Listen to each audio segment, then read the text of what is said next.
বন্ধুরা, welcome to my channel স্বপ্নের শিশুয়ালয়। আমি চলে এসেছি আপনাদের জন্য একটি নতুন ভিডিও নিয়ে।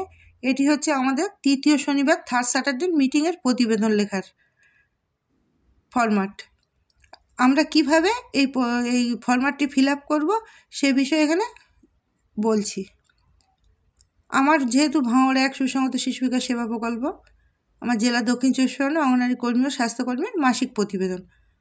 1 নম্বরে হচ্ছে অঙ্গনারী কেন্দ্রের উপভোক্তাদের জন্য কিছু জরুরি তথ্য।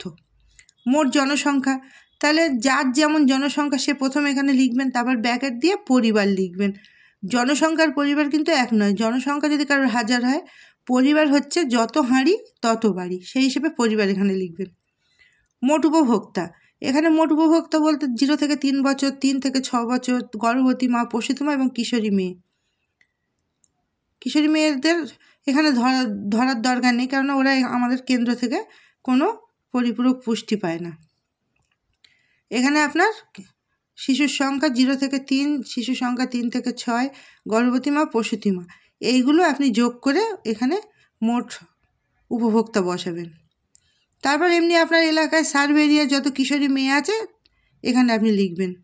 নববিবাহিত দম্পতির সংখ্যা, ধরুন আপনার এলাকায় বিয়ে হয়েছে ছেলে মেয়ে, সেইগুলো এখানে বসিয়ে দেবেন। ছেলে বিবাহিতদের মধ্যে যদি ছেলে হয় লিখবেন, ওখানে লিখে দেবেন ছেলে 1টি বা 2টি যা হবে, মেয়েও 1টি বা 2টি যা হবে। গত মাসের তথ্য, নতুন গর্ভবতী মায়ের নথিভুক্তিকরণ হ্যাঁ না, যদি হ্যাঁ হয় তবে সংখ্যার উল্লেখ। ধরেন কোনো নতুন গর্ভবতীর নাম লিখিয়েছে, তাহলে সেখানে আপনার যদি 2জন লেখানে এখানে মন্তব্যের ঘরে এখানে 2 হবে, 3জন লেখালে 3 হবে, 1জন লেখালে 1 হবে, কেউ যদি না লেখায় তাহলে 0 হবে। নবজাতকের সংখ্যা, এখানে নবজাতকের সংখ্যা বলতে ধরুন আপনার যে বাচ্চা হলো, যে গর্ভবতী মায়ের বাচ্চা হলো, সেখানে যদি 2টো মা প্রসূতি মাতে আসে, 2টো মায়ের বাচ্চা হয়, সেখানে ওই 2 হবে, 3টে মা হলে 3 হবে, 1টা হলে 1টা হবে, না হলে 0 হবে। জন্মের 24 ঘন্টার মধ্যে ওজন নেওয়া শিশুর সংখ্যা, যে বাচ্চাটা জন্মাচ্ছে এখানে নবজাতক, তার জন্মের ওজন এখানে লিখতে হবে। কজনের জন্ম নেওয়া হয়েছে ওখানে লিখে দিতে হবে। এবার কম ওজনের শিশুর মোট সংখ্যা, 2.5 কেজির নিচে যদি হয় সেটি হচ্ছে অপুষ্ট শিশু। তাহলে এখানে 2.5 কেজির নিচে, উপরে বা নিচে 2.5 কেজির নিচে যে শিশু হয়েছে সেটা এখানে লিখতে হবে। জন্মের 8 থেকে 1 ঘন্টার মধ্যে বুকের দুধ খাওয়া নবজাতকের সংখ্যা। অনেক বাচ্চা কি হয়, জন্মের পরে হয়তো সে অসুস্থ থাকে, তার বুকের দুধ দেওয়া হয় না, সেখানে তাদের লিখতে হবে না। যেখানে যে জন্মের পরে সঙ্গে সঙ্গে মাতৃদুগ্ধ পান করবে তাকে ওখানে সেই সংখ্যা বসিয়ে দেবেন। শুধুমাত্র বুকের দুধ খাওয়া নবজাতকের সংখ্যা 0 থেকে 6 মাস, তাহলে আপনার উপরে এখানে যে শিশুর সংখ্যা ছিল, প্রসূতি মায়ের যে সংখ্যা ছিল, এখানে সেই সংখ্যাটি হবে। অঙ্গনারী কর্মীর সাহায্যে পরিপূরক খাবারপ্রাপ্ত শিশুর সংখ্যা 7 মাস থেকে 6 বছর, তাহলে আপনার এখানে হিসাব করে 7 মাস থেকে 6 বছরের যা বাচ্চা আছে এখানে বসিয়ে দেবেন, গর্ভবতী বাদ দিয়ে আর প্রসূতি মা বাদ দিয়ে। অঙ্গনারী কর্মীর দ্বারা প্রসবাস্থ স্বাস্থ্য পুষ্টি বিষয়ক পরামর্শদানের জন্য প্রসূতি মায়ের পরিদর্শন হ্যাঁ না, যদি হ্যাঁ হয় তবে সংখ্যার উল্লেখ। যেহেতু আমরা হোম ভিজিট করি, হোম ভিজিট করে প্রসূতি মায়েদের দেখতে যাই, প্রসূতি মায়েদের গৃহ পরিদর্শন করি, সেখানে কজন প্রসূতি মায়ের গৃহ পরিদর্শন করলাম সেই সংখ্যাটি এখানে লিখতে হবে। নবজাতক এবং প্রসূতি মায়ের অবস্থার পর্যবেক্ষণ, আমরা শিশুর জন্মের পরেই তার বাড়ি আসার পর, হসপিটাল থেকে বাড়ি আসার পর তার বাড়িতে যাচ্ছি, সেখানে সংখ্যা লিখতে হবে। প্রসব পূর্ববর্তী স্বাস্থ্য পরীক্ষা প্রাপ্ত গর্ভবতী মায়ের মোট সংখ্যা, অঙ্গনারী এই ANC মানে অ্যান্টিনেটাল চেক আপ, কতজন মায়ের অ্যান্টিনেটাল চেক আপ হয়েছে সেখানে প্রসবের আগে, সেখানে সংখ্যা বসাবেন।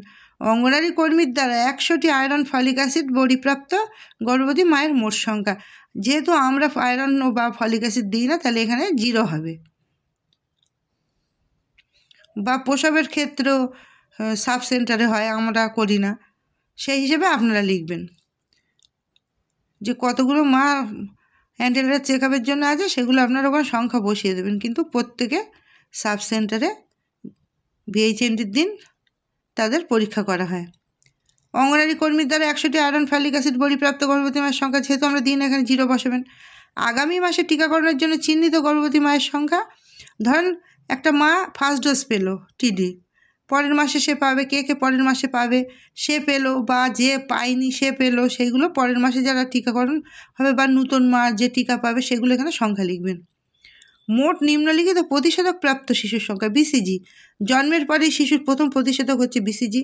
সেই বিসিজিটা এখানে আপনার কটা বাচ্চা পেলো এখানে সংখ্যা লিখবেন। ডিপিটি 1 2 3 এখানে লিখবেন। পোলিও 0 1 2 3 লিখবেন। হাম সব সংখ্যা লিখবেন শিশুর। হাম বুস্টার 9 মাস থেকে 1 বছর প্রতিষেধক প্রাপ্ত শিশু, হ্যাঁ, যদি না হয় না। বিসিজি, ডিপিটি 1 2 3, পোলিও 0 1 2 3, হামের এ ডোজ কজন পেলো সেই সংখ্যা এখানে। চলে যাচ্ছি পরের পৃষ্ঠায়। 15 1 মাসে ওজন পরীক্ষিত শিশুর মোট সংখ্যা 0 থেকে 6 মাস আর 6 মাস থেকে 3 বছর। তাহলে এখানে আপনার 1 মাস ওজন পরীক্ষিত শিশুর সংখ্যা কাদের লিখতে হবে? 0 থেকে 3 বছর পর্যন্ত যতজন ওজন করেছেন সেগুলো লিখবেন। তার মধ্যে 0 থেকে 3 বছরের অপুষ্ট পরিবার, যখন 0 থেকে 3 বছরের যদি একটা বাচ্চা থাকে অপুষ্ট বা একটা, তাহলে 1 হবে এখানে। আর যদি একটা পরিবারে দুটো অপুষ্ট বাচ্চা থাকে তাহলে ওখানে 2 হবে। কম ওজনের শিশুর মোট সংখ্যা, তাহলে ওখানে লিখবেন কম ওজনের মোট শিশু, একেবারে মাঝারি আর অত্যন্ত কম দুটো মিশিয়ে যা হবে তাই লিখবেন। অত্যন্ত কমের জায়গায় অত্যন্ত কম লিখবেন, মাঝারির জায়গায় মাঝারি লিখবেন। 17 বয়স অনুপাতে ওজন বাড়েনি এমন শিশুর মোট সংখ্যা, তাহলে যাদের ওজন কম সেখানে সেই সংখ্যাটা বসিয়ে দেবেন। চিহ্নিত স্বাস্থ্যকেন্দ্রে রেফার করা অসুস্থ শিশুর মোট সংখ্যা, ধরেন আমাদের এখানে মেডিকেল চেক আপ হয়, আমাদের সেন্টারে ডাক্তারবাবুরা আসেন, ওনারা চেক আপ করার পর বা আমরাও যদি কোনো জায়গায় পাঠিয়ে থাকি সেই বাচ্চাদের ক্ষেত্রে আপনার এখানে রেফার করার সংখ্যাটা বসিয়ে দেবেন। চিহ্নিত প্রতিবন্ধী শিশুর মোট সংখ্যা, চলাফেরার অক্ষমতা, মানসিক প্রতিবন্ধকতা, শোনার প্রতিবন্ধকতা, দেখার প্রতিবন্ধকতা, কথা বলে প্রতিবন্ধকতা। আপনার এলাকায় যদি কোনো এরকম প্রতিবন্ধী শিশু থাকে তাহলে আপনি সেই সংখ্যাটা বসাবেন, সেটা 1 2 3 4 যাই হোক, আর যদি না থাকে 0 বসাবেন।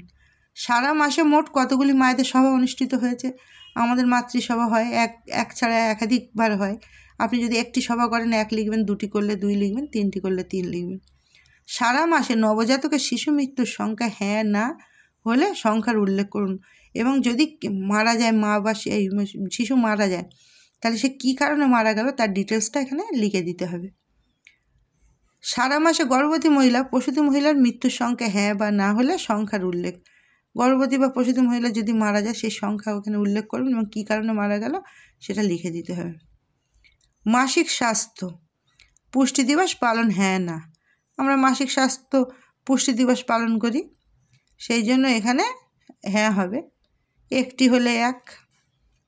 অঙ্গনারী কেন্দ্রে অতিরিক্ত সংযোজিত ওষুধের পরিমাণ, যেহেতু অঙ্গনারী কেন্দ্রে এখন কোনো ঔষধ নেই সেই জন্য এগুলো সব 0 হবে।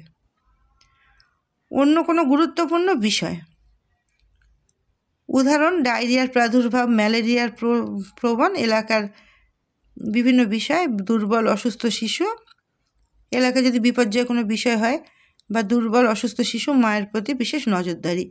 যখন যে বিষয়ের উপরে আপনার এলাকায় দেখা যান প্রকোপ পড়েছে, সেটা ম্যালেরিয়া হতে পারে, ডেঙ্গু হতে পারে, ডায়রিয়া হতে পারে, বা কোনো জ্বর, ভাইরাল ফিভার, চোখ ওঠা, অনেক রকমের যে এগুলো হয় সেইগুলো আপনি এখানে লিখে দেবেন।